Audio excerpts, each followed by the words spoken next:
ओम प्रकाश राजभर को लेकर अभी तक भारतीय जनता पार्टी ने उनके मंत्री पद को लेकर कोई बड़ा ऐलान नहीं किया है। योगी सरकार की कैबिनेट में अभी तक कोई मंत्री पद ना मिलना ओपी राजभर के लिए कई सवाल खड़े कर रहा है और उनके समर्थकों के लिए भी। साथ ही साथ विपक्षी पार्टियों की नजरें इसी बात पर है कि मंत्री पद कौन सा मिलेगा भी या नहीं मिलेगा, क्योंकि घोषित उपचुनाव तो हार चुके हैं। राजभर की बहुत जिम्मे था घोषित उपचुनाव, हार का कारण राजभर ही बताए जा रहे हैं, दारा सिंह चौहान ही बताए जा रहे हैं। लेकिन अब इन सब के बीच चर्चा इस बात की है कि अखिलेश के साथ क्या वापस ओपी राजभर आ सकते हैं। इसके पीछे 2 से 3 समीकरण ये बन रहे हैं कि भले ही ओपी राजभर और उनके बेटे और उनके पार्टी के तमाम नेता समाजवादी पार्टी को भला बुरा कह रहे हों, सपाइयों से उनकी बहुत ज़्यादा कहीं ना कहीं शीत युद्ध के तौर पर बहस छिड़ी हुई हो, लेकिन जैसा कि आप देख सकते हैं राजनीति में ये पुराना हथकंडा है। ओपी राजभर अगर कुछ हफ्ते पहले की बयान की बात कर ले, जब बीजेपी के साथ हाथ नहीं मिलाया था तो बीजेपी को हराने के लिए मायावती की प्रधानमंत्री बनाने की बात कर रहे थे कि मायावती को पीएम फेस बना दो और बीजेपी हार जाएगी। कह रहे थे बीजेपी को 10-15 सीटें मिलेंगी अगर विपक्ष सारा एकजुट हो गया। तो इस बयान के बाद भी कुछ दिनों बाद ही बीजेपी के साथ शामिल हो गए। तो ये राजनीति बयानबाजी चलती रहती है। लेकिन अगर इन सब से ध्यान हटाया जाए तो चर्चा इस बात की है कि क्या ओपी राजभर अखिलेश के साथ वापस जा सकते हैं और जा सकते हैं तो किन शर्तों के आधार पर। अब पहले ये जानते हैं कि ओपी राजभर ने अखिलेश के साथ क्यों छोड़ा था। जैसा कि आप देखे थे कि अखिलेश यादव राजनीति में सक्रिय तो थे लेकिन जमीनी स्तर पर नहीं। जब आजमगढ़ का चुनाव हुआ तो अखिलेश यादव प्रचार करने नहीं आए।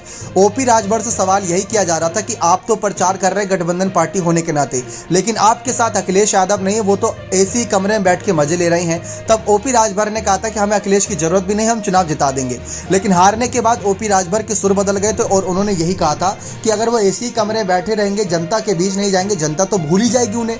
और साथ ही साथ अखिलेश यादव को लेकर इन्होंने कहा था कि इनको गठबंधन की आवश्यकता नहीं, इनको कोई लीडर की आवश्यकता नहीं, बल्कि इनको लोडर की आवश्यकता है जिस पर अपना बोझ धर के लोड करके लेकर चलते रहें। बाकी लीडर जो होते हैं, गठबंधन जो होता है विचारों का होता है।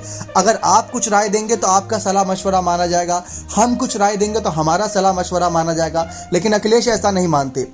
तो ओपी राजभर ने ये सारी बातें कहकर अखिलेश के साथ गठबंधन तोड़ दिया। लेकिन अब अखिलेश देखा जाए तो पहले से काफ़ी सुधार आया।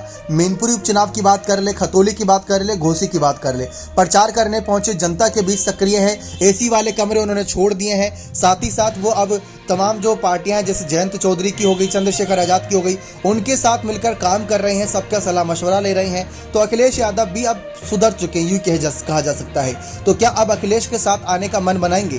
क्योंकि ओपी राजभर की पार्टी को लेकर सवाल अब वहां पर बीजेपी में ये है, पहला ये कि मंत्री पद मिलेगा या नहीं मिलेगा।